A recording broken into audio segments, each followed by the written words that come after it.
Hit TV ప్రేక్షకులకు నమస్కారం. నేను మీ మహేష్. ఇవాళ తేదీ 23 ఏప్రిల్ 2026.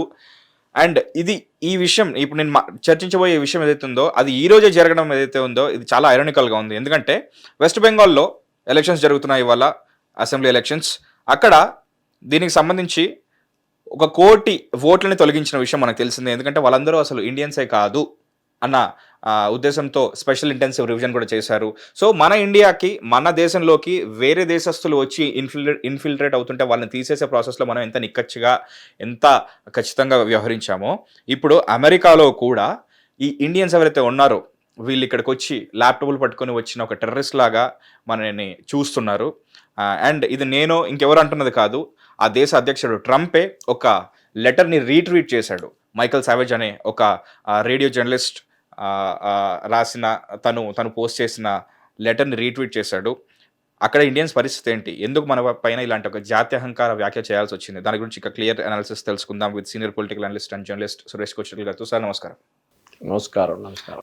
ఇండియన్స్ని అండ్ చైనీస్ ఇమిగ్రెంట్స్ని వీళ్ళని టార్గెట్ చేసి వీళ్ళపైన వ్యాఖ్యలు చేస్తే ఇటువైపు దారి మలుతుందని చెప్పేసి అలాంటిది ఏమన్నా ఉద్దేశం ఉందా? అమెరికాలో ఈ ఇమిగ్రేషన్ వ్యతిరేకంగా ఒక పుష్ ట్రంప్ వచ్చినప్పటి నుంచి ఉంది. ఒకటి మీరు చూసుంటారు, మెక్సికో వైపు నుంచి అందరు వచ్చేసి పెద్ద వాల్ కట్టేశారు. మొత్తం కంప్లీట్ కాలేదు కానీ ఇమిగ్రెంట్స్ వస్తున్నారు, కుక్కలు పిల్లల్ని తినేస్తున్నారు అని చెప్పి క్యాంపెయిన్ కూడా చేశారు ట్రంప్. అప్పుడు మీకు గుర్తుండే క్యాంపెయిన్ టైం. అది కాకుండా వీళ్ళు రేప్ చేస్తున్నారు, మర్డర్ చేస్తున్నారు ఇమిగ్రెంట్స్. ఇవాళ కూడా ఏదో ఒక మర్డర్ జరిగింది. ట్రంప్ మళ్ళీ దానికి స్పెసిఫిక్గా చెప్పాడు, ఇల్లీగల్ ఏలియన్ చేశాడు ఇది. తో ఒక నెరేటివ్ బిల్డప్ జరుగుతుంది. కానీ దాంట్లో మన దగ్గర నుంచి వెళ్ళేటోళ్ళు స్కిల్డ్ మ్యాన్ పవర్ వెళ్తున్నారు. మిగతా వాళ్ళు అందరు అట్లా కాదు. మెక్సికో నుంచి స్పెషల్లీ వెళ్ళేటోళ్ళు అంతా ఫార్మ్ లేబర్గా పనిచేస్తారు చాలామంది అక్కడ. Okay, you can check this with the NRIs working in US. చాలా మటుకు మన దగ్గర నుంచి టాలెంటెడ్ వాళ్ళు వెళ్తారు, ఎస్పెషలీ ఐటీ సెక్టర్లో కానీ మెడికల్ సెక్టర్లో కానీ. చైనా కూడా అంతే. చైనాది ఒకటి మంచిది ఏంటంటే వాళ్ళు ఎడ్యుకేషన్కి వస్తే వాళ్ళు తిరిగి వెళ్ళిపోతారు చాలామంది. అక్కడ చదువుకొని మళ్ళీ వెళ్ళిపోతారు. మన దగ్గర వెళ్ళరు, మన దగ్గర సెటిల్ డౌన్ చేయడానికి వెళ్తున్నారు. అక్కడ ఓపీటీ తీసుకుంటారు, ఓపీటీ తర్వాత మళ్ళీ H1B ట్రై చేస్తారు, H1B తర్వాత ఇంకేమైనా ట్రై చేస్తారు, మళ్ళీ గ్రీన్ కార్డ్ వస్తుంది చూసుకుంటారు, వాళ్ళు దాంతో సిటిజన్షిప్ కోసం కూర్చుంటారు. 20 సంవత్సరాలు నడుస్తూనే ఉంటుంది. కానీ ఇప్పుడు ఈయన సవేజ్ చెప్పిన ఒక మాట, దాంట్లో కొంత మటుకు నిజం ఉంది, లేదని కాదు. Especially when it comes to babies. అది సుప్రీంకోర్టులో ఒక ఛాలెంజ్ నడుస్తుంది, యూఎస్ సుప్రీంకోర్టులో. మీకు తెలిసిందే, ట్రంప్ కూడా వెళ్ళారు మన హియరింగ్కి. అది మోస్ట్లీ సుప్రీంకోర్టు కొట్టిపడేస్తారు ఆ రూలింగ్, ట్రంప్ చేసిన that we cannot give citizenship by birth అనేది. మన వైపు కూడా చూడండి మీరు, మనం బంగ్లాదేశ్ నుంచి వచ్చిన వాళ్ళని మనం తిడతాం ఇక్కడ. వాళ్ళని ఓటర్ ఐడి ఇవ్వకూడదు, వాళ్ళని తీసేసేయాలి, దేశం నుంచి పంపించేయాలి, అది ఇది అని చెప్పి పెద్ద క్యాంపెయిన్ నడుస్తుంది. స్పెషల్ ఇంటెన్సివ్ రివిజన్ కూడా పెడతాం అవసరం అయితే. అదే అంట. సో అమెరికా చేసే దాంట్లో తప్పేముందని మనం కూడా అడగవచ్చు. కానీ వాళ్ళ దగ్గర నుంచి ఒక రేషియల్ ఇది ఉంది, అది చాలా మటుకు డేంజరస్. ఇప్పుడే కాదు, వాళ్ళు ఎప్పటి నుంచో బ్రౌన్ చిల్డ్రన్, బ్రౌన్ ఫెలోస్, నీగ్రోజ్ అని చెప్పి ఆఫ్రికన్ అమెరికన్స్ నీగ్రోజ్ అని చెప్పి చాలా డెరగేటరీ టర్మ్ అని వాడుతుండే వీళ్ళు. మన అందరూ తెలిసిందే, మార్టిన్ లూథర్ కింగ్ టైం నుంచి, హిస్టరీ నుంచి వాళ్ళు ఎట్లా పోరాటం చేసి ఈక్వల్ రైట్స్ తీసుకొచ్చారు. స్లేవ్స్గా వచ్చిన వాళ్ళు బ్లాక్స్ని కానీ ఇప్పుడు ఆఫ్రికన్ అమెరికన్స్ అంటారు వాళ్ళని. కానీ వీళ్ళేమంటున్నారంటే మీకు వైట్ స్కిన్ కల్చర్ కనిపిస్తుంది. రష్యా నుంచి వచ్చారు, యూరోప్ నుంచి వచ్చారు, ఫ్రాన్స్ నుంచి వచ్చారు, జర్మనీ నుంచి వచ్చారు, ఏదో 5-6 దేశాల పేరు చెప్పారు ఆయన సవేజ్. వీళ్ళందరూ మాకు సొసైటీలో మిక్స్ అయిపోయారు, కలిసిపోయారు మా దాంట్లో. కానీ ఇండియన్స్, చైనీస్ అట్లా చేయట్లేదు అని చెప్పి. Again that is his point of view. లాయల్గా ఉండట్లేదు అమెరికా. లాయల్టీ అని కాదు, వాళ్ళు కల్చర్లో మిక్స్ కావట్లేదు. అది ఉండొచ్చు మన వైపు. ఫర్ ఎగ్జాంపుల్ మన కల్చర్ మనకు ఉంటుంది, సేమ్ టైం అమెరికన్ కల్చర్లో మిక్స్ కూడా కావాల్సింది, అది కూడా ఇంపార్టెంట్. వాళ్ళ వైపు నుంచి వాళ్ళ కంట్రీకి వెళ్ళినప్పుడు మనం సపరేట్గా ఉండి మేము గ్రూప్లో ఉంటాం, మేము మీతో మిక్స్ కాదు, అది తప్పు. సేమ్ టైం మన దాంట్లో మన కల్చర్ కానీ, మన ఫెస్టివల్స్ కానీ, మన టెంపుల్స్ కానీ, అది మనం మెయింటైన్ చేసుకోవాల్సింది. So looking it from that perspective, it is our choice, మన చాయిస్. అది చైనీస్ ఉండొచ్చు, ఇండియన్స్ ఉండొచ్చు. మన చైనీస్ అండ్ ఇండియన్స్ రెండిట్లో మనకు కామనాలిటీ ఏముందంటే, ఒకటి వీఆర్ హార్డ్ వర్కింగ్, అదొకటి ఉంది, కష్టపడి పనిచేస్తాం. మన దగ్గర మీరు చూసుంటారు ఐటీ సెక్టర్లో, ఎస్పెషల్లీ ఇండియాలో 16 hours 18 hours పనిచేసే వాళ్ళు చాలామంది ఉన్నారు. నా ఫ్రెండ్ ఒకడు ఉన్నారు, శ్రీధర్ మెరుగు అని చెప్పి. When he was sacked, he called me first and then he said, Suraj, I got sacked. ఏం జరిగింది అంటే, నేను 16 గంటలు 18 గంటలు నాతో పని చేయించారు, అది ప్రొటెస్ట్ చేస్తే నన్ను తీసేశారు ఆరకల్ వాళ్ళని చెప్పి. దాని తర్వాత ఆరకల్ చాలా మందిని తీసేశారు. కానీ నేనేం చెప్తున్నా అంటే మన దగ్గర లాంగ్ వర్కింగ్ అవర్స్ అనే కల్చర్ ఉంది. అది జాపనీస్ కూడా ఉంది, అది ఈవెన్ చైనీస్ హ్యావ్ ఇట్. కానీ అది యూఎస్లా కల్చర్ లేదు. వాళ్ళకి కరెక్ట్గా టైమింగ్ ప్రకారం పనిచేస్తారు, వెళ్ళిపోతారు అంతే వాళ్ళు. సో అది మన వైపు నుంచి ఒక అడ్వాంటేజ్ కూడా డిసడ్వాంటేజ్ కూడా. మన టెక్స్టైల్ సెక్టర్ తీసుకోండి, మన దగ్గర టెక్స్టైల్ సెక్టర్ నెంబర్ 1 ఉంది. ఈవెన్ మన కాస్ట్ ఆర్బిట్రాజ్ మోడల్ మీద పనిచేస్తున్నాం మన ఐటీ సెక్టర్లో. అంటే వాళ్ళు అక్కడ $10 గంటకి పని చేపిస్తే మనం అక్కడ $3 $4 పని చేపిస్తున్నాం, అదే పని real time. Okay, so it is a cost effective labour. మీరు కాస్ట్ ఆర్బిట్రాజ్ మోడల్ మీద వర్క్ చేస్తున్నారు. అమెరికాలో ఉన్న లైఫ్ స్టైల్కి $10 పని చేయాల్సి వస్తుంది గంటకి మీకు. అక్కడ కాస్ట్ ఆఫ్ లివింగ్ అంత హై ఉంటుంది, ట్యాక్సేషన్ ఉంటుంది. మన దేశంలో అంత ప్రాబ్లం లేదు. మన దేశంలో cost of living is less. దానికోసం ఈ అమౌంట్తో మనం పని చేసుకుంటాం. ఇక్కడ మీకు నెలకు ₹1,00,000 వచ్చిన ఒక 3-4 years ఎక్స్పీరియన్స్ ఉన్న మనిషికి ₹1,00,000 ఎక్కువ, చాలా మంచి ఇన్కమ్ అని అనిపిస్తుంది వాళ్ళకి. And as they grow they keep going up. తర్వాత ఈఎంఐలు మొదలైతే, కార్లు, లోన్లు, హోమ్ లోన్లు అన్నీ మొదలవుతాయి. మన దగ్గర యూఎస్కి ఎందుకు వెళ్తారు మెయిన్లీ? ఒక అమెరికన్ డ్రీమ్ మన దగ్గర ఉంది, డాలర్ డ్రీమ్స్. ఇక్కడి నుంచి వెళ్ళిన వాళ్ళు చేసిన తప్పది చాలామంది. అక్కడ రోడ్డు మీద అంత బంగారం పడి ఉంటుంది, బకెట్ తీసుకొని బంగారం అంతా కలెక్ట్ చేసుకోవచ్చు, ఆ ఒక ఇమేజ్ క్రియేట్ చేస్తారు. ముందు మా దగ్గర నుంచి కేరళ నుంచి దుబాయ్కి వెళ్తున్నాడు, ఇదే పని చేస్తుండే. అక్కడ దుబాయ్లో ఏం పని చేస్తాడో మనకు తెలుసు. ఏం చేస్తున్నారంటే పీడబ్ల్యూడీ అంటాడు. మనం అనుకుంటావు మంచి ఉద్యోగం ఉండొచ్చు, అది ప్లేట్ వాషింగ్ డిపార్ట్మెంట్ హోటల్లో. ఓకే, కానీ వాడు అట్లాంటివి ఉన్నాయి చాలామంది. కష్టపడి పని చేస్తారు, నో అని చెప్పట్లేదు.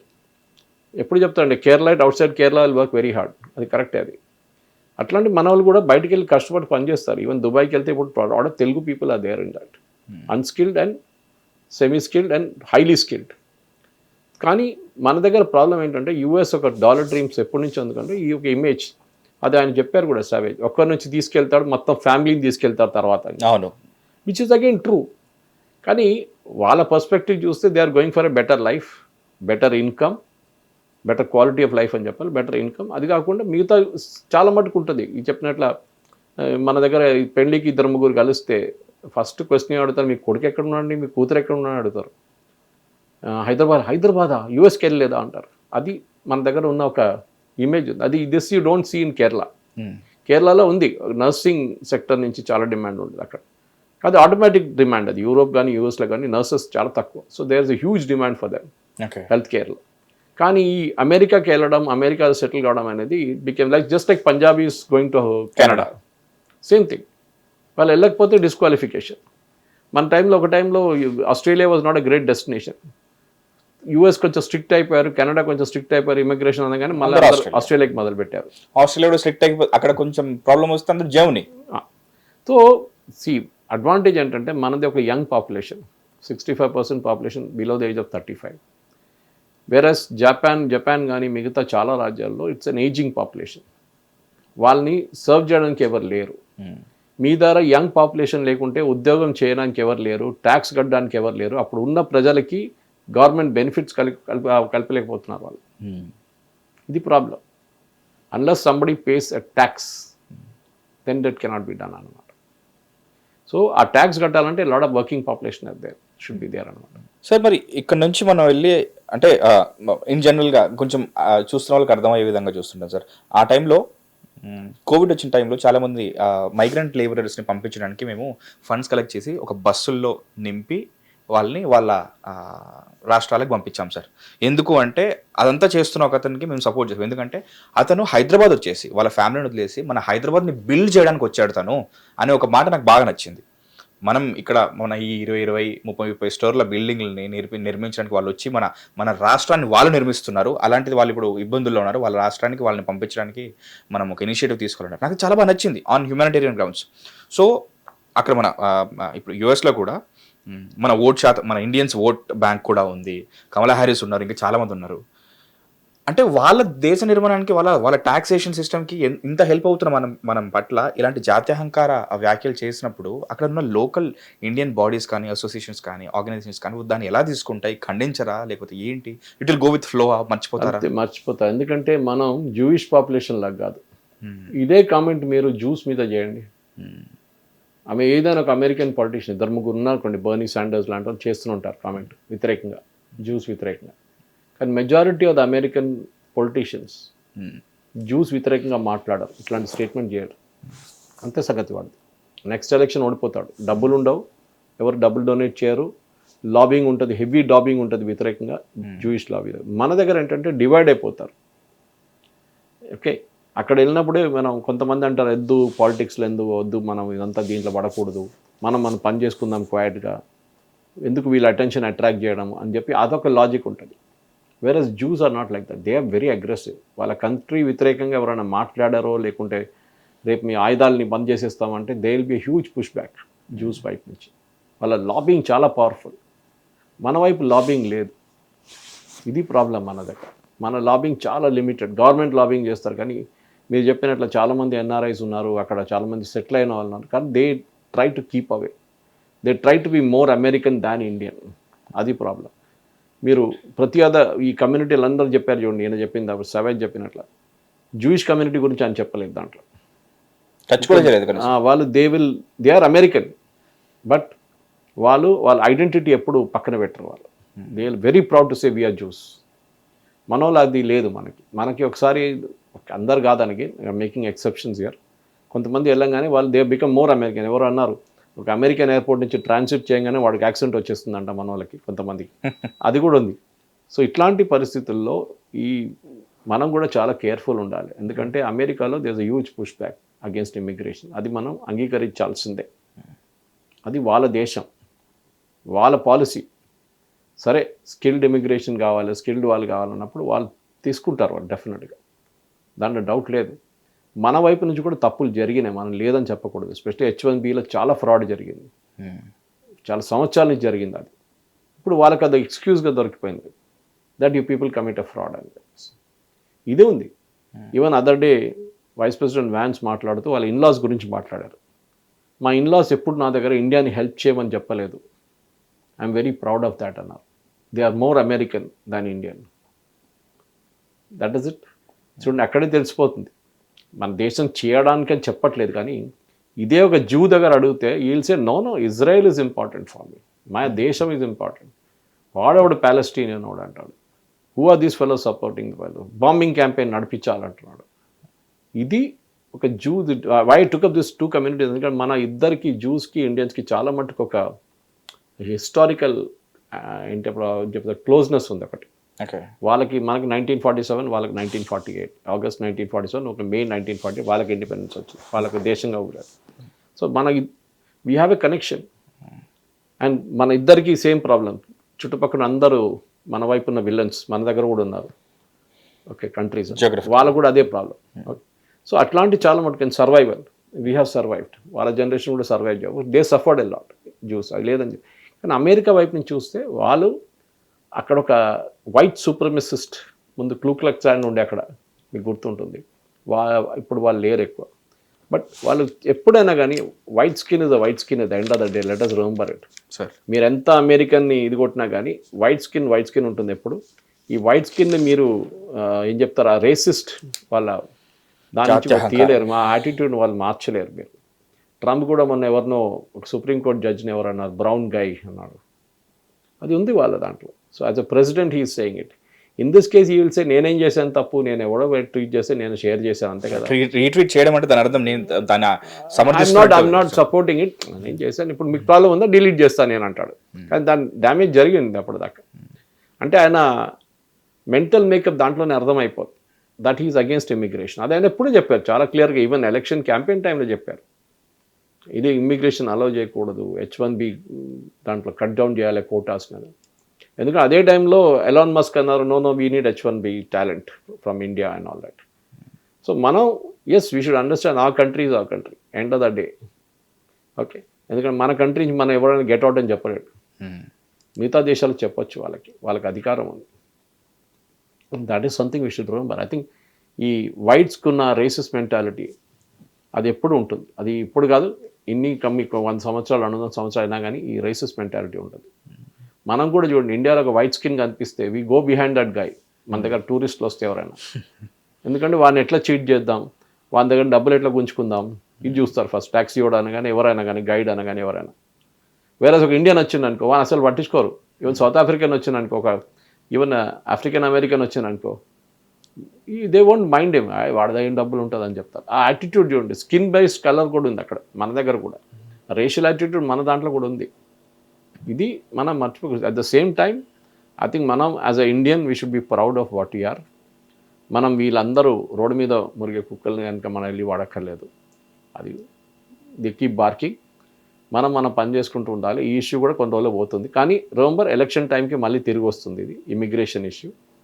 అమెరికాలో వాళ్ళు ఇమిగ్రేషన్ ఆపడానికి ట్రై చేస్తున్నారు. అది వాళ్ళ right. At the same time మనం చేసిన కాంట్రిబ్యూషన్ యాజ్ యూ సెడ్, మనం ఆ దేశానికి చేసిన కాంట్రిబ్యూషన్ అది not just taxation wise, talent wise also. ఎన్నో కంపెనీలు బిల్డప్ చేసాం మనం. There are many of Indian origin CEOs who are heading companies. ఇదంతా మనం చేసాం. Okay, that is something we should not forget. కానీ అక్కడ యూజ్ చేసిన కొన్ని వర్డ్స్ హెల్ హోల్ అన్నారు. అవును సార్. మన దగ్గర డైలీ షూటింగ్ జరగదు ఇక్కడ. మొన్న ఒక 8 మంది పిల్లలు గన్ కల్చర్ లేదు. We have our own problems, we have our own poverty, correct, అన్నీ ఉన్నాయి. వీ హ్యావ్ క్యాస్ట్ ప్రాబ్లమ్స్ అన్నీ ఉన్నాయి, క్లెన్లీనెస్, ల్యాక్ ఆఫ్ సివిలిజేషన్ అన్నీ ఉన్నాయి, కరెక్ట్. బట్ మనకున్న అడ్వాంటేజ్ మనకు కూడా ఉంది. That is something we should understand. వాళ్ళకి అడ్వాంటేజ్ వాళ్ళకు ఉంటుంది, డిసడ్వాంటేజ్ కూడా వాళ్ళకు ఉంది. వాళ్ళ గన్ కల్చర్ కానివ్వండి, వాళ్ళ రేషియల్ యాటిట్యూడ్ కానివ్వండి, మిగతా ఏదైనా కానివ్వండి. మన దగ్గర పక్కన ఇంట్లో ఉన్న వాళ్ళతో మనం ఎప్పుడు కలుస్తుంటాం. వాళ్ళ ఇంట్లో ఏమైనా తయారు చేస్తాం, మనం తీసుకెళ్ళి అక్కడ ఇస్తాం, మన కర్రీ వాళ్ళతో షేర్ చేసుకుంటాం. It doesn't happen in US like that. They are very private about their entire thing, వాళ్ళ లైఫ్. పక్కనింటి వాళ్ళకి వెళ్ళాలంటే కూడా you take their permission first. My friends told me you take the permission first. వాళ్ళ దగ్గర అడగాలి, మేము ఇంటికి రావచ్చా అని చెప్పేసి. మన దగ్గర అట్లా కాదు, వెళ్ళి బెల్ కొట్టి కూర్చోవచ్చా, మాట్లాడొచ్చా అని మాట్లాడతాం కూర్చొని. అలా కిచెన్లో కూర్చొని ఏముండరు వేసుకొని తింటుంటాం. So that is the different, we have a different culture మన దగ్గర. ఓకే, అది మనం ఆ కల్చర్ని ఐడెంటిటీ మెయింటైన్ చేసుకుంటూ ఒక బయట దేశానికి వెళ్ళినప్పుడు, not just America, even Europe also, Australia also. ఈ మనం ఏం చెప్తారు, స్టూడెంట్స్ కొంతమంది కంప్లైంట్ చేస్తారు, మా ఫ్రెండ్స్ కొంతమంది వెళ్ళినారంటారు, ఈ ఆంధ్ర స్టూడెంట్స్ అన్నీ ఒక గ్రూప్లో ఉంటారు, తమిళనాడు స్టూడెంట్స్ అంతా ఒక గ్రూప్లో ఉంటారు. That should be avoided. You should stay. Okay, as a Indian group మీరు ఉండొచ్చు, కానీ at the same time you should combine with America. మళ్ళీ ఆంధ్ర స్టూడెంట్స్ లో కూడా మళ్ళీ కాస్ట్ వైజ్ టానాతో మొదలై ఇప్పుడు అన్ని టీటీలోనే చాలా టీటీస్ ఉన్నాయంట అప్పుడు అక్కడ. ఆటా అది ఇది ఆటా గిట అన్నీ వచ్చేసినాయి అక్కడ. సో ఇదే ప్రాబ్లం.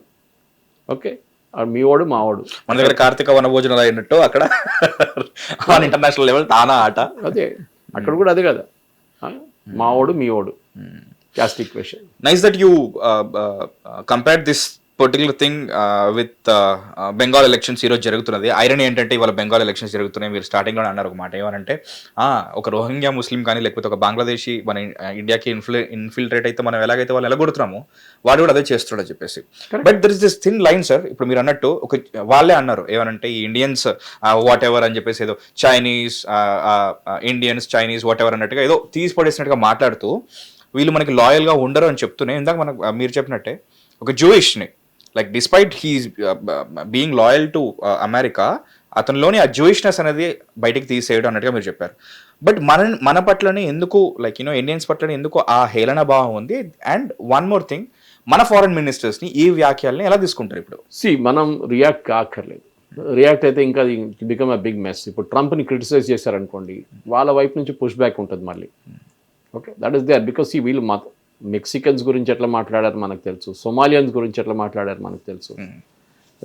థర్డ్ వరల్డ్ కంట్రీస్ పంపించేసిన కొంతమంది జైల్లో పెడుతున్నారు అక్కడ. కొలంబియా నుంచి వచ్చిన వాళ్ళ గురించి ఏం చెప్పారు ట్రంప్ మనకు తెలుసు. చాలా మటుకు యాటిట్యూడ్ ఉంది వీళ్ళకి, that I'm superior country. Trump అప్పుడు this greatest country in the world అంటారు. In what definition? Economic, military, ఏ డెఫినేషన్లో గ్రేటెస్ట్ కంట్రీ అంటారు? Okay, when you talk of intellectual thing, ఇంకా చాలా దేశాలు ఉన్నాయి మీకన్నా ముందుకున్నది. Correct, America has its own innovation. America is ఏం చెప్తారు, సైన్స్ అండ్ టెక్నాలజీలో చాలా ఖర్చు పెట్టారు వాళ్ళు. They really ahead of the race, దాంట్లో డౌట్ లేదు. కానీ యాజ్ అ నేషన్ మనం కూడా మన కల్చర్, మన 5,000-6,000 సంవత్సరాలు ఉన్న మొన్న ఇరాన్ అన్నారు, అది అమెరికా అన్నారు, మిమ్మల్ని స్టోన్ ఏజ్కి కొట్టేస్తామంటే మీరు 250 year old హిస్టరీ ఉంది మీకు, అంతే. మాకు 6,000 సంవత్సరాలు 7,000 సంవత్సరాల హిస్టరీ ఉందని. We all know how Americans treated the native red Indians. దాని తర్వాత వచ్చిన బ్లాక్స్ని ఎట్లా ట్రీట్ చేశారు మనకు తెలుసు. మార్టిన్ లూథర్ కింగ్ గురించి చెప్పాను మీకు. They have to fight there way to get in to school. మన దగ్గర కూడా ఉండే క్యాస్ట్ ఈక్వేషన్ కానీ మిగతా ఇష్యూస్ చాలా ఉండే. నో నేషన్ ఇస్ పర్ఫెక్ట్, అది మనం గుర్తుపెట్టుకోవాలి. అందరు దాంట్లో ఒకటి కాదు, చాలా మటుకు ప్రాబ్లమ్స్ ఉంటుంది. కానీ అందరిని ఒక గ్రూప్ చేసి all Indians are like this అనేది తప్పు. If somebody is going to get a baby delivered and take a citizenship, that is a misuse. Certainly a misuse. Okay, మీరు అక్కడే ఉన్నారు, అక్కడే మీరు చాలా సంవత్సరాల నుంచి అక్కడ ఉన్నారు, మీరు అక్కడ డెలివరీ అక్కడే చేసుకుంటారంటే that is your prerogative. Okay, కానీ వాళ్ళు కూడా అదే అంటున్నారు, బై బర్త్ మేము ఇవ్వకూడదు. ఈవెన్ ఇండియాలో కూడా మనం అదే పాలసీ ఫాలో చేస్తాం. Okay, your parents are foreigners, if you're born in India citizenship రాదు మీకు. Simple as that. Okay, that's it. So ఇక్కడ నుంచి అక్కడికి ఎంత దూరం ఉంది, అక్కడ నుంచి అంత దూరం ఉండాలి, అంతే. అది ఉంది, ప్రతి కంట్రీలో అదే రూల్ ఉంటుంది. వాట్ ఐమ్ వరీడ్ అబౌట్ అంటే ఒక దేశ అధ్యక్షుడే ఒక పర్టికులర్ కంట్రీ సిటిజన్స్ పైన అలా తక్కువగా మాట్లాడితే లోకలైట్స్ ఇంకెంత వాళ్ళని హేళనగా చేసి లైక్ వాళ్ళని ఇంకా లైక్ యూనో వాళ్ళ మీద దాడి చేసే అవకాశం ఉంటుందా? లైక్ చేస్తున్నారు కదా ఆల్రెడీ, మన టెంపుల్స్ మీద అటాక్ చేస్తున్నారు, మన ఖాళిస్తానీలు మనమే చేస్తున్నారు. కెనడాలో కూడా అదే జరుగుతుంది. With in our own Indian community there is a problem. వాళ్ళ వైపు మర్చిపోండి, రేషియల్ అటాక్స్ ఉండే, చెప్పాను చూడండి, క్లూక్లెక్స్ క్లాన్ ఉండే ముందు, ఇప్పుడు వాళ్ళ ఇన్ఫ్లుయెన్స్ లేదు ఎక్కువ. వాళ్ళది మెయిన్ థింగ్ వాజ్ వైట్ సూపర్మెసీ అప్పుడు. కానీ I'm not again not generalising. మీరు బహుశా ఎన్ఆర్ఐతో మాట్లాడాలి ఈ సబ్జెక్ట్ మీద, because they will give you a heads up on this. Especially యూఎస్లో ఉన్న ఎవరైనా ఇండియా తెలుగునాడు నుంచి వెళ్ళినా, మన దగ్గర నుంచి తెలుగు స్టేట్స్ నుంచి వెళ్ళినా ఎవరితో మాట్లాడితే బాగుంటుంది. You can get their perspective also as to how thing, because మనం ఇక్కడ కూర్చొని మాట్లాడుతున్నాం, కానీ వాళ్ళ వైపు నుంచి ఉన్న వ్యూ వాళ్ళకు ఉంటుంది. I think you should do that. So వాళ్ళు పిలిస్తే వెళ్ళావో లేకపోతే నీకు వెళ్ళాలనిపించి వెళ్ళావో, మొత్తానికి వెళ్ళావు. నువ్వు వెళ్ళిన తర్వాత నిన్ను అక్కడ ఒక ఓట్ బ్యాంక్గా కాకుండా, కనీసం ఒక సిటిజన్గా కాకుండా నిన్ను ఏ విధంగా కన్సిడర్ చేయకుండా నేను ఎలా ట్రీట్ చేస్తున్నాడో నువ్వే చూస్తున్నావు. సో ఇప్పటికన్నా సరే ఒక వేకప్ కాల్ లాగా దీన్ని తీసుకొని తిరిగి ఇండియాకి వస్తే will be really happy and we'll be really happy. And అక్కడ ఉండి నా పట్ల ఇలాంటి వ్యాఖ్యలు చేశారని చెప్పేసి నువ్వైతే అనుకుంటున్నావు, అట్ ది సేమ్ టైం ఇండియాలో కూడా అదే జరుగుతుందన్న విషయం గుర్తుంచుకోండి. ఐ హోప్ ఈ వీడియో అక్కడున్న ఎవ్రీ ఎన్ఆర్ఐకి రీచ్ అయ్యి వాళ్ళలో వాళ్ళు షేర్ చేసుకుంటారు. తానా ఆట మీ గ్రూప్స్ ఏవైతే ఉంటాయో వాళ్ళందరిలో మీరే షేర్ చేసుకుంటారు అనుకుంటున్నాను. Thank you so much sir దీని గురించి ఒక క్లియర్ అనాలిసిస్ ఇచ్చినందుకు. సో అది ఎలాగైతే ఇండియాలో ఒక బర్త్ రైట్ సిటిజన్షిప్ మనం ఇవ్వమో, అలాగే అమెరికాలో కూడా ఇవ్వద్దు అని చెప్పేసి వాళ్ళు గట్టిగా మాట్లాడుతున్నారు. సో ఇక్కడ నుంచి అక్కడికి ఎంత దూరం, అక్కడ నుంచి అక్కడికి అంతే దూరం. సో ట్రంప్ చేసిన వ్యాఖ్యలను ఎంత సీరియస్గా తీసుకుంటావు అనేది నీ విజ్ఞతకే వదిలేస్తున్నాను. సో పిలిస్తే వెళ్ళావో లేకపోతే నీకు ఇష్టంగా వెళ్ళి అక్కడ ఉన్నావో తెలియదు, బట్ ఈ వ్యాఖ్యల తర్వాత నువ్వు ఇంకా అక్కడే ఉండాలనుకుంటే అది నీ ఇష్టం, లేదా తిరిగి వస్తావంటే will be really happy. Stay tuned to Hit TV. This is Mahesh. Hit TV app, ఇందులో short news, live news, entertainment shows, movies, digital magazines తో పాటు మీ జిల్లా వార్తలను కూడా ఫ్రీగా చూడొచ్చు. ఇంకెందుకు ఆలస్యం, వెంటనే హిట్ టీవీ యాప్ ని డౌన్లోడ్ చేసుకుని ఫ్రీగా ఎంటర్టైన్మెంట్ పొందండి. Hit TV app. Hit TV app. Please download hit TV app. Hit TV యాప్ని ఫ్రీగా డౌన్లోడ్ చేసుకొని ఎంజాయ్ చేయండి. మీకు నచ్చిన ఎంటర్టైన్మెంట్ కోసం హిట్ టీవీ యాప్ ని ఫ్రీగా డౌన్లోడ్ చేసుకుని ఎంజాయ్ చేయండి. హిట్ టీవీ యాప్ని డౌన్లోడ్ చేసుకుని ఆస్వాదించండి, ఆశీర్వదించండి. ఇంతమంది సెలబ్రిటీలు హిట్ టీవీ యాప్ ని డౌన్లోడ్ చేసుకోండి అని చెప్తున్నారంటే ఎంత మంచి యాప్ ఆలోచించండి. అమెరికా అమెరికా అమెరికా అమెరికాలో చదవాలనుకునే వాళ్ళకి విశ్వసనీయమైన పేరు మన శౌర్య కన్సల్టెన్సీ. UK లో 1 year masters, UK లో 1 year masters, 2 years work permit up to 5 years visa. Contact Saurya Consultancy. Contact 89851 89851.